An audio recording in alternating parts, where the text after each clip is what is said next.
आपने रात्रि में सुना था एक सुपथ सुदर्शन था जिसने पांडवों के अश्वमेध यज्ञ में शंख को बजाया था अपनी भक्ति शक्ति तक, और तब पांडवों की यज्ञ संपूर्ण हुई थी, जो ना श्री कृष्ण जी के अनाहार करने से भोजन खाने से हुई थी और न 88,000 ऋषियों के, न 33 करोड़ देवताओं के, न 9,84 सिद्धों के भोजन खाने से, 12 करोड़ ऋषियों ब्राह्मणों के भोजन खाने से भी यज्ञ पूर्ण नहीं हुई थी।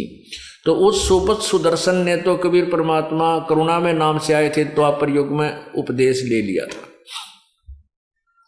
लेकिन सुदर्शन जी के माता पिता नहीं मानते थे, वो आखिरी श्वास तक भी नहीं माने थे, मृत्यु को प्राप्त हो गए थे।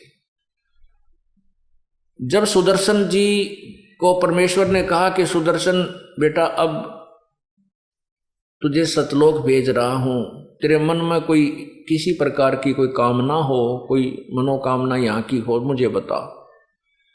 तो सुदर्शन जी ने कहा, प्रभु आपने ऐसा ज्ञान दे दिया है कि यहाँ की किसी चीज की इच्छा दास को नहीं रही, और जब आप आज्ञा दोगे तभी आपका दास आपके साथ साथ चलने को तैयार है। परंतु मेरे मन में एक चिंता खाई जा रही है।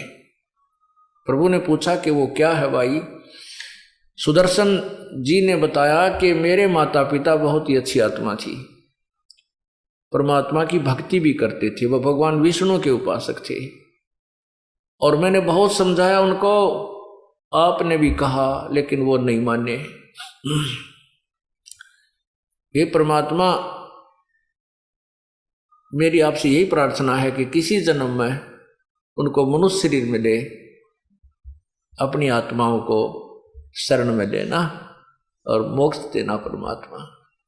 तो प्रभु ने सोचा कि भाई देख काल का जाल, अभी सुदर्शन के का मोक्ष होने का समय आया है, तो इसमें यह प्रेरणा भर दी। अब इसको माता पिता की चिंता सताओ। माता पिता जा लिए, मर लिए, कि तब भूत बने हैं, कि तब पशु बने पड़े हैं, लेकिन फिर भी वो ममता खड़ी कर दी। इच्छा दासी संत, इच्छा दासी काले की, या खड़ी रहे दरबार। कहते हैं कि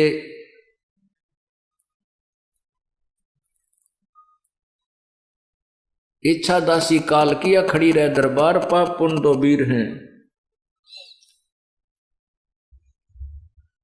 ये इच्छा जो है ये काल की खास एजेंट है। ये चाह जो है आदमी को यहीं राख लेती है, कोई चाह रह जा किसी प्रकार की। इच्छा दासी जम की, या खड़ी रहे दरबार, पाप पुण्य दो वीर हैं, या सच खसमी नार। इच्छा को सबसे खतरनाक बताया यहाँ पर जीव को काल के जाल में जाने के लिए। जहां इच्छा माने आशा, जहां आशा तहां बासा हुई। अब सतलोक जाने का टाइम आ गया था, अब उसको माता पिता याद आ गए। अब आशा होगी ना, अब जहां वो उसके माता पिता को जन्म था, अगर परमात्मा ना पूछते उससे, तो उसके मन में तो अरे बीमारी थी ये, तो वहां वो भी ले डूबती, उसने जन्म उसका होता, और माता पिता के पास के मेरा कौन सी दुनिया में वो थे वहीं काल भेज देता, ले भाई तेरी माता पिता तो मिलना चाहता है, तो उसकी अच्छा आशा है। लेकिन परमात्मा ने हमें सब उदाहरण दिए हैं ताकि हम आगे सावधान रहें। अब उसने परमात्मा ने कहा, ठीक है बेटा, तू चिंता मत कर, तेरे माता पिता ने मैं पार कर दूंगा, ये मेरा वचन है। देखो, एक जीव को काल से छुटवाने के लिए परमात्मा ने वचन बदलना पड़ा कि कदे इसने भी काल डंडी ना मार जा। तो पुण्यात्माओं, आप घबराना नहीं, कहते हम ना पावा हमारे साथ ऐसा करते नहीं। ये तो पहले एग्जाम्पल दिए हैं परमात्मा ने, फाउल पॉइंट बताए हैं कि तुम ऐसे मार खाओगे। इस बातों का पता लग गया जब मार खाओ कौन ही न, बिना बेरे मार खा जाते हम। तो उस समय जब आप यहाँ से चलने लगोगे, ये ज्ञान आपके आगे घूमने लग जाएगा आपकी आंखों के सामने, कि अब नहीं किसी ने याद करते पीछा छूटने दे, जो होगा परमात्मा के चरणों में चलेंगे। और अगर ऐसे हम आशा रखेंगे तो फिर फाउल हो जाएंगे।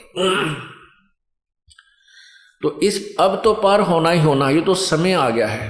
परमात्मा ने बहुत पहले बता दिया था कि उस समय मैं सभी अंशों को पार करूंगा और फाउल होने नहीं दूंगा, होंगे तो उनको संभालूंगा। ये ज्ञान से, भक्ति से, समाधान से तो आपको पार करके छोड़ देगा। लेकिन उसके लिए आपने क्या करना पड़ेगा?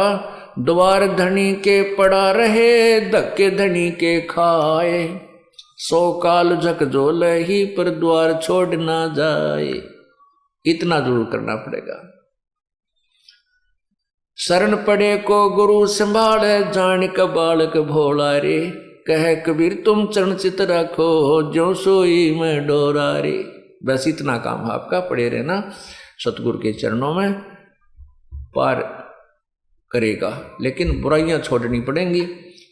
कोई भी बुराई आपने नहीं करनी है। बीड़ी, शराब, मांस, तम्बाकू, ठगी, चोरी, जारी और रिश्वतखोरी, मिलावट, ये तो बुराई तो दूर होना ही पड़ेगा, अन्यथा फिर तो मार खाए हुए हैं हम।